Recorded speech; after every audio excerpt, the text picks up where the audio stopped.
La opinión, el debate, los temas de interés, la actualidad y los invitados están aquí en Personajes. Un espacio donde su opinión también cuenta, y nuestro objetivo es que la ciudadanía esté enterada de lo que pasa a su alrededor, de una manera clara, directa y verídica. Personajes. Buenas, pero muy buenas noches, gracias a Dios estamos aquí como todas las noches a través de CNC. Saludamos a todos los alternativos en Antioquia, que allí estamos copresentes. Recuerden, somos soldados de Dios y Él nos ha ayudado a estar aquí. Como siempre, mi compañero del mapa político, Rubén Darío Pérez, hoy me acompaña y hemos traído un invitado que es un hombre fuera de que le gusta la política, es un hombre que sabe de contratación, ha ocupado grandes puestos en estas áreas y nos va a explicar qué está pasando con no es sanción, perdón, es una amonestación que hace la Procuraduría sobre que no se cumplieron los requisitos de la ley 80 modificada por el 1150, ¿es el 1150, doctor? Así es, el 1150, decreto 50, que aquí hay una cosa que se llama economía de escala. Vamos a hablar con él de estos temas también, si no, me echa Rubén Darío, de política. Doctor Juan Felipe, buenas noches. Si no me echa Rubén Darío aquí, tío, ¿verdad? Sí.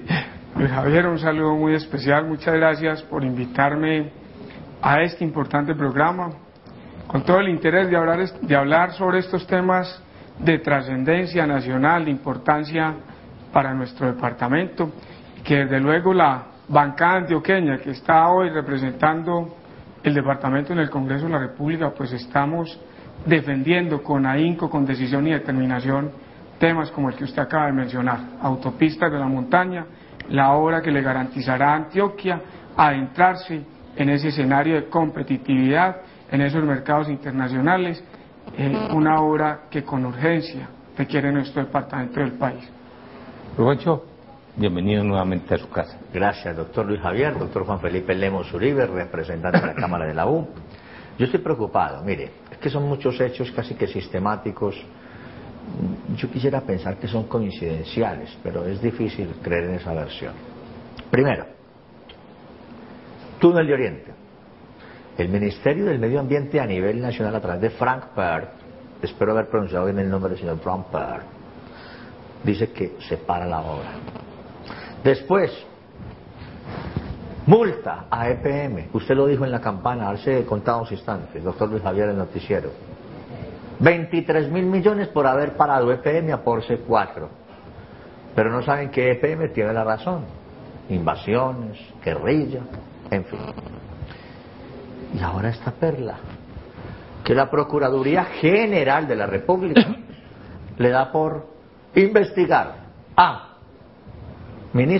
exministro Andrés Uriel Gallego Henao, exgobernador Luis Alfredo Ramos Botero, exalcalde de Medellín Alonso Salazar Jaramillo, por el tema de autopistas de la montaña. Yo creo que es hora de que los antioqueños, a través del Congreso, estamos todavía en receso de sesiones del Congreso. En marzo 16 vuelven las ordinarias. Ojalá haya extras, a ver si hay forma de hacer algo, pero creo que las extras son para casos muy puntuales y quiere el presidente de la República. Pero si no, a partir del 16 de marzo, en las ordinarias, la bancada antioqueña. Tenemos 17 representantes a la Cámara, tenemos 8 senadores de la República, son 25 en total, hombres y mujeres que se hagan sentir y nos defiendan. ¿No le parece, doctor Luis Javier? Estamos de acuerdo, Rubén. Muy bien, entonces después de este pequeño abreboca, vámonos con usted, doctor Juan Felipe Lemos, diputado a la Asamblea. Empecemos lo primero, antes de representante de la Cámara. Perdón, representante de la Cámara. Antes de meterme en las autopistas de la montaña, quiero un concepto suyo sobre el túnel de Oriente.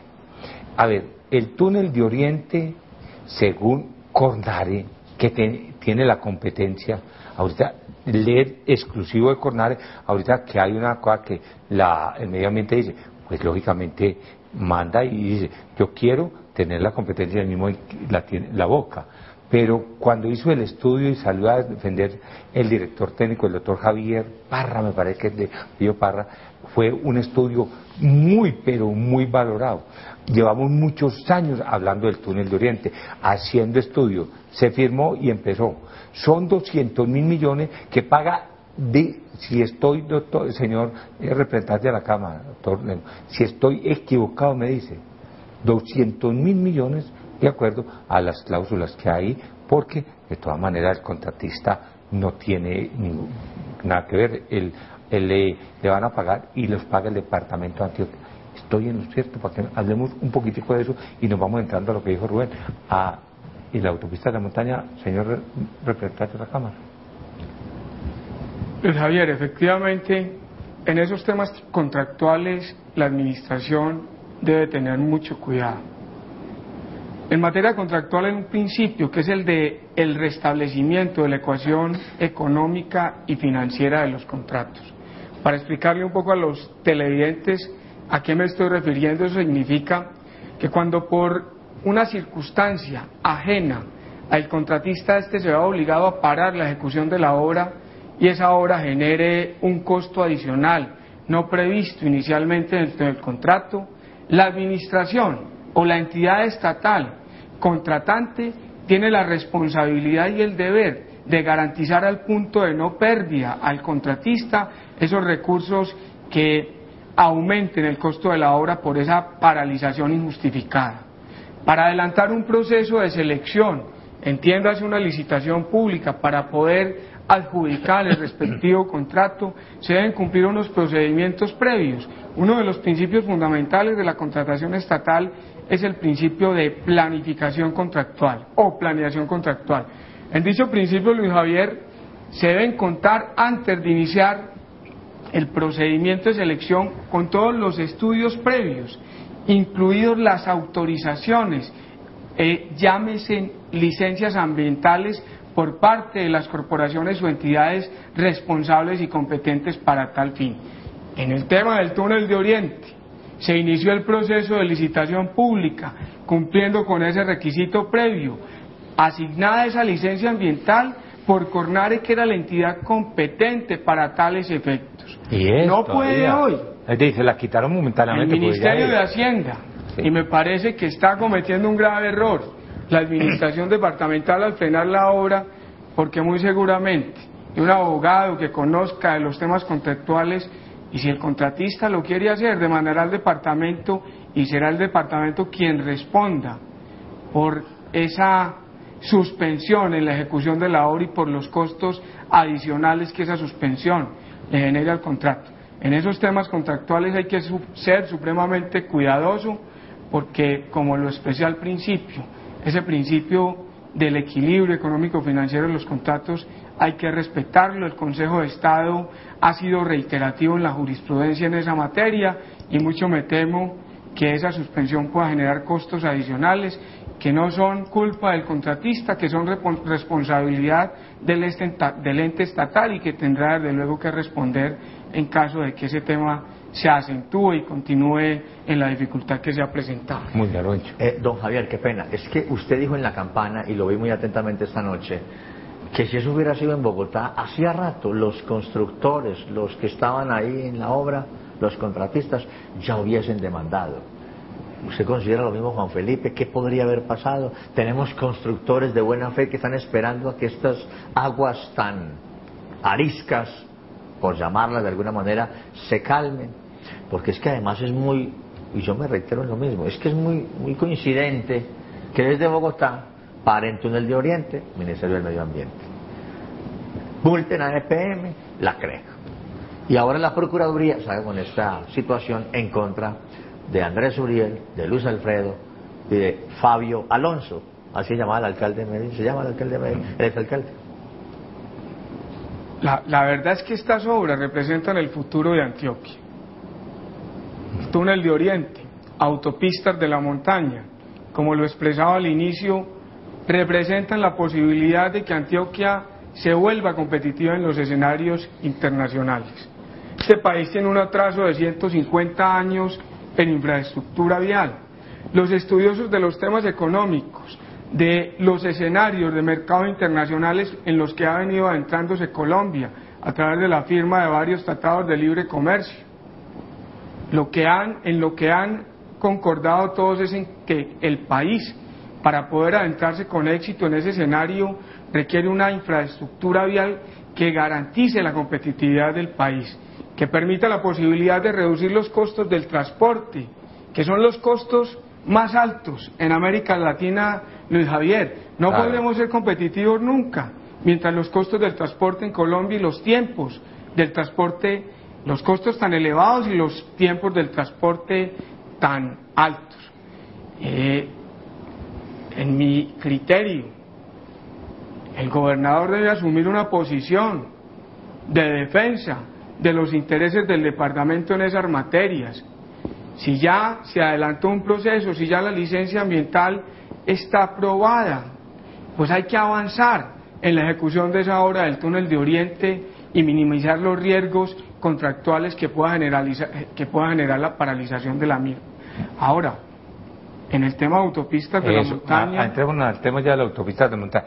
Economía de escalas, ¿en qué consiste y por qué esa nación, municipio, departamento intentaron o hicieron esto que se llama economía de escala y lo hicieron con una empresa responsable? ¿Se podía, no se podía? ¿Y cuáles son el vacío de la ley ahí en cuanto que seamos hilvanados y concurrentes de ley 80, decreto reglamentario del 1150, y qué puede pasar con lo que la amonestación de la Procuraduría? Bueno, para ahondar en ese escenario yo quiero explicarle a los televidentes, Luis Javier, que el régimen de concesiones que tenía el país hasta el año pasado, antes de que nosotros reformáramos el estatuto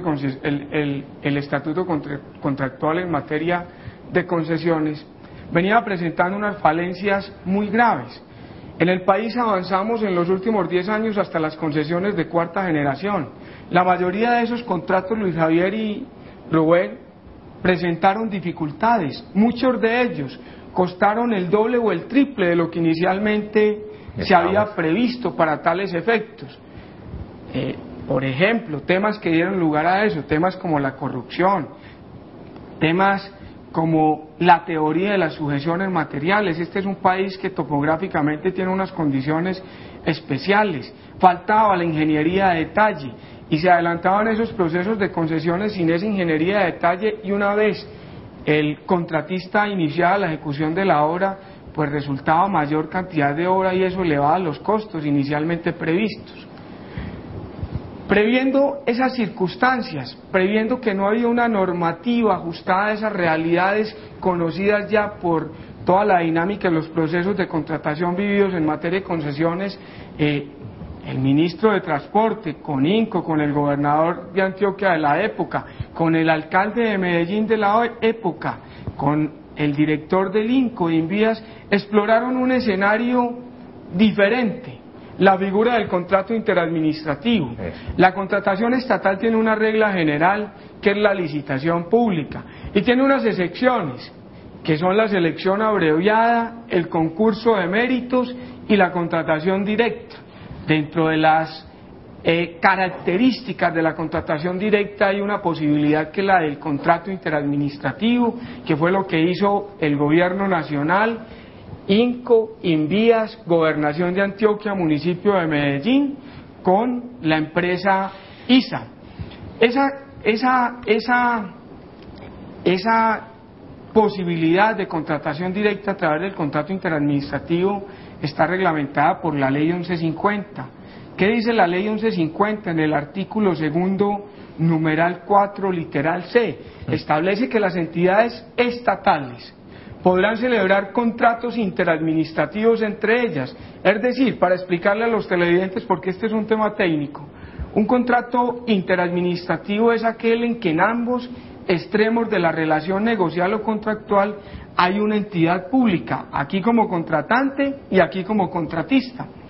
Establece ese artículo que las entidades podrán celebrar contratos interadministrativos para la ejecución de obras, siempre y cuando la entidad estatal con la que se contrate tenga dentro de su objeto social o dentro de sus reglamentos la capacidad para ejecutar ese tipo de actividades. Es bueno aclararle a los televidentes que esto es nada más entre entidades oficiales. Claro. No se puede en una entidad oficial y un particular. Y un particular. Siga, doctor. Y digamos, perdón, EISA es una entidad que tiene mayoría del Estado. No, y eso es una entidad. Claro, Rubén, y hacer la claridad del argumento de la Procuraduría, que me parece un argumento totalmente nefasto, que desconoce la doctrina y la jurisprudencia en materia contractual que durante tiempo el Consejo de Estado de manera juiciosa, responsable le ha entregado al país. Expresar que no podía celebrarse ese contrato interadministrativo porque ISA no tenía la calidad de entidad estatal, porque el 49% de sus acciones pertenecen al sector privado. Dice la ley 80, y permítame leerlo. Artículo primero del objeto de la presente ley: disponer las reglas y principios que rigen los contratos de las entidades estatales. A reglón seguido, en el artículo 2, dice la norma, se denominan entidades estatales, y dice así: las sociedades de economía mixta en las que el Estado tenga participación superior mayoría al 50%. 51 por 49, qué pena. Es absolutamente claro. ISA tiene su calidad de entidad estatal, esa calidad le permitía celebrar ese contrato interadministrativo con la nación. Yo quiero contarle a los televidentes, este es un proceso que viene desde hace por lo menos 3 años. Inicialmente, como no estaba la ingeniería de detalle, estaba previsto que el contrato costaba 5.6 billones de pesos. El departamento hacía un esfuerzo de 600.000 millones de pesos, el municipio 400.000 millones de pesos, la nación aportaba 1 billón de pesos y ISA, que sería el concesionario, aportaría 3.6 billones de pesos. Una vez firmados los contratos interadministrativos, iniciado el proceso de la ingeniería de detalle, se encontró que la obra, para garantizar esas condiciones de competitividad que demanda Antioquia, que demanda el país, no iba a costar 5.6 billones de pesos, sino que costaba 15.6 billones de pesos, para hacer en las condiciones técnicas requeridas para garantizar ese escenario de competitividad del departamento. Ahí no hay ninguna dificultad. La clase dirigente antioqueña logró, muy a pesar y en una defensa férrea que realizamos allá cuando aprobamos plan de desarrollo, incluir dentro de los temas gruesos regionalizados del plan de desarrollo que Autopistas de la Montaña quedara ahí en primer orden de prioridad. En el presupuesto general de la Nación logramos que en el presupuesto de la presente vigencia del gobierno aportara 114.000 millones de pesos que correspondían al primer desembolso de ese billón de pesos que inicialmente estaba proyectado. A mí me genera mucha inquietud que el procurador emita un concepto después de 3 años, donde ellos también participaron en el proceso de elaboración. ¿Por qué hasta ahora vinieron a pronunciarse? Cuando la obra pasa de 5.6 billones a 15.6 billones de pesos. ¿Será que no quieren asumir el compromiso de sacar adelante esa obra que no solamente es importante para Antioquia, es que es la obra que va a conectar al departamento de Antioquia, que es el segundo que más le aporta al Producto Interno Bruto del país, con el aeropuerto Palestina Caldas, que es el aeropuerto más grande que están construyendo en América Latina? Permitirá que Antioquia, por la vía Urabá, se conecte con el mar en 4 horas, que se dé la posibilidad de que inversionistas extranjeros o inversionistas colombianos o el gobierno nacional inviertan en el puerto de aguas profundas que requiere el país con urgencia, el puerto de Urabá, que es la única zona que tiene esas características para esos efectos. En fin, este es un tema de urgencia nacional y desde luego nosotros los congresistas lo vamos a defender con todo el entusiasmo y empeño, porque esa obra y ese compromiso del gobierno nacional lo deben honrar, y nosotros estaremos ahí para que con la defensa nuestra pues eso pueda llevarse a cabo. Muy bien. El invitado hoy al programa personal el doctor Juan Felipe Lemos, representante a la Cámara del Sureste Antioqueño de Andes, allá es paisano de nosotros. Nosotros vamos a una pauta y ya venimos con ustedes.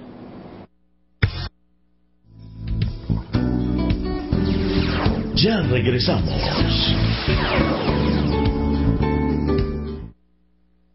Estás viendo Personajes CNC, el canal de nuestra gente.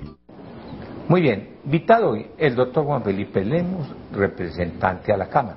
Estamos hablando de un tema muy apasionante, la autopista de la montaña. Usted me dijo, metimos 114.000 ahorita en el presupuesto, pero hay un COMPES donde se había aprobado ello y iba a pasar desapercibido estos 114.000 millones. A ver, autopistas de la montaña hace parte de donde usted y yo somos, parte lo que es la doble calzada Caldas, Primavera, Ancón. Allí se perdió una plata porque lo robaron los lules. ¿Lules es que? Nules. ¿Ah? Nules. Nule. Los nules, perdón. Se robaron una plata.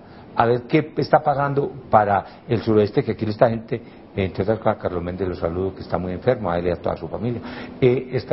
Lo están viendo a usted de Fredonia, de Venecia, lo están viendo de Amagá, de Caldas, que ya tenemos sintonía total.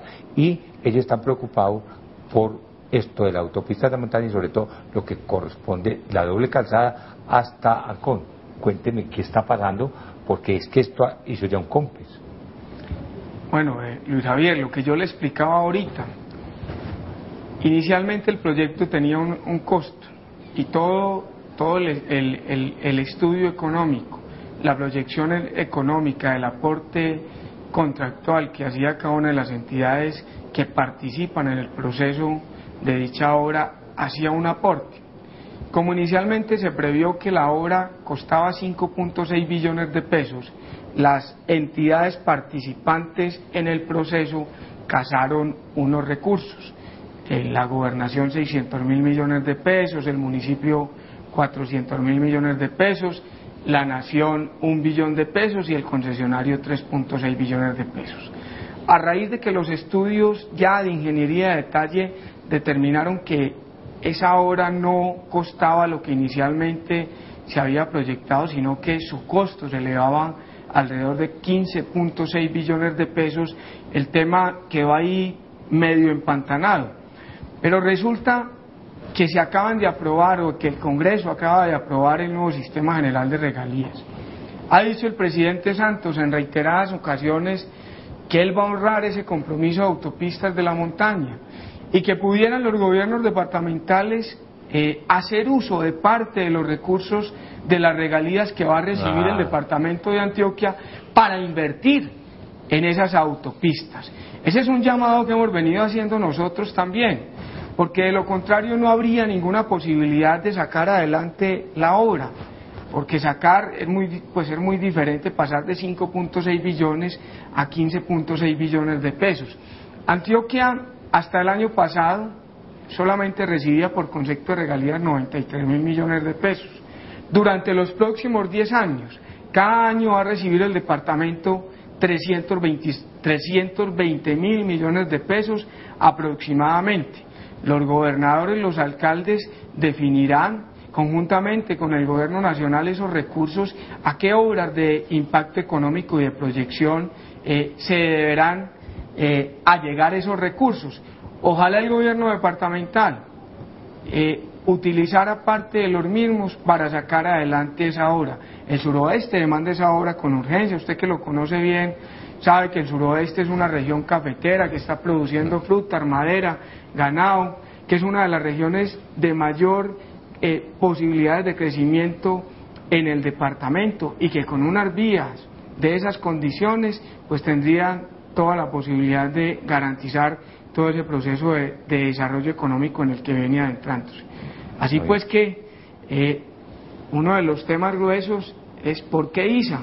¿Por qué ISA a lo largo de sus años de constitución, en la ejecución de esas obras importantes, al convertirse en la empresa pública más importante del país, compite ahí con EPM, por ganarse ese mérito, nunca ha tenido una dificultad en materia contractual, y uno de los anhelos del gobierno anterior era que esa obra se hiciera con una empresa seria, que garantizara la eficiencia, la eficacia y la inversión de los recursos, y que esa plática que se invirtiera ahí no se perdiera y que las obras salieran adelante. Voy a ir para la parte política, que tengo un minuto, pero antes de irme, le creyendo, vamos a hablar de pensiones, ¿qué se va a hacer también? ¿Por qué no pueden contratar ellos y ganar en la plata en vez de tener el Banco Americano? Pero Rubén tiene la palabra política. Gracias, doctor Luis Javier. Juan Felipe Lemos Uribe, representante de la Cámara por Antioquia del partido de la U, sacó cifra cerrada, 22.000 votos en la pasada elección del 2010. De esos fueron 6.000 en Andes, el máximo elector. 4.800, Rubén. Bueno, le subí mucho, entonces 4.800 en Andes. Es del equipo de estas personalidades, por ejemplo, el andino parlamentario, William Vélez Mesa. El senador de la República, con quien hizo alianza, Mauricio Liscano Arango. El diputado de Antioquia, Jorge Hernández Quiñones, de Sabaneta. Tuvo candidato al Consejo, el doctor Jorge Varela. Por esas cosas de la política no alcanzó curul. Pero tiene un gran equipo de trabajo y se perfila como uno de los grandes electores para la próxima elección del 2014. Entre otras, me contaron, y como me lo contaron lo cuento. Me contaron que de los 4 representantes a la Cámara de la U actuales, el único que va a volver a aspirar, por ahora, según los análisis, es Juan Felipe Lemos Uribe. ¿Por qué? Porque León Darío Ramírez de Germán Hoyos se jubila, no va más. Porque Elkin Ospina lo está pensando. Porque Augusto Posada, ya lo confirmó, se guarda para ser futuro candidato a la gobernación de Antioquia. Y Juan Felipe va a ser el único de esos 4 que quiera repetir curul. Así me lo contaron y así lo cuento. Hablemos de política. ¿Por dónde quiere arrancar, doctor Juan Felipe? Un minuto tiene, que nos vamos. 60 segundos. Rubén, ponga usted el tema. Yo no creo que mis compañeros vayan a declinar de sus aspiraciones. Todos ellos vienen cumpliendo una excelente labor en el Congreso de la República. Hemos hecho una buena amistad allá y nos hemos compenetrado bien en la defensa de los intereses de Antioquia. Pero estamos trabajando duro con la intención de repetir la curul en el 2014, defendiendo los intereses de las regiones de Antioquia, donde tenemos unos equipos muy consolidados, y también con el interés de adentrarnos en la actividad política de Medellín, donde no hemos hecho mucha presencia. Muy bien, doctor Juan Felipe, le agradecemos mucho. Hombre, a ustedes muchas gracias por la invitación. Aquí lo esperamos. Estaremos listos siempre a hablar de estos temas técnicos. Yo soy un politécnico, muy bien, formado en el ejercicio público, y estos temas son temas que me apasionan. Aquí lo espero. Y bueno, cuando ustedes quieran. Rubencho, ¿a qué hora mañana en Super? 6 de la mañana. ¿De 6 a? 9. Y programa tenemos los sábados, ¿sí o no? ¿De qué horas? 12:30, 1:30. Allá estaremos. A ustedes, se acuerdan que somos voceros de Dios. Yo le agradezco mucho haber estado con nosotros aquí, sobre todo al doctor Juan Felipe, que nos acompañó, a Rubén Darío Pérez y a este servidor. Mañana, Dios nos permite, estoy con usted aquí de 8 a 8:30 en CNC Noticias, de 8:30 a 9 en el programa Personaje. Alex, le agradezco mucho, a Mardi, a Jonathan, a Norbey, a Tatiana, veo a todo el equipo está, y por haber a Gerrey también con nosotros. Hasta mañana y que Dios lo bendiga. La opinión, el debate, los temas de interés, la actualidad y los invitados están aquí en Personajes. Un espacio donde su opinión también cuenta, y nuestro objetivo es que la ciudadanía esté enterada de lo que pasa a su alrededor, de una manera clara, directa y verídica. Personajes.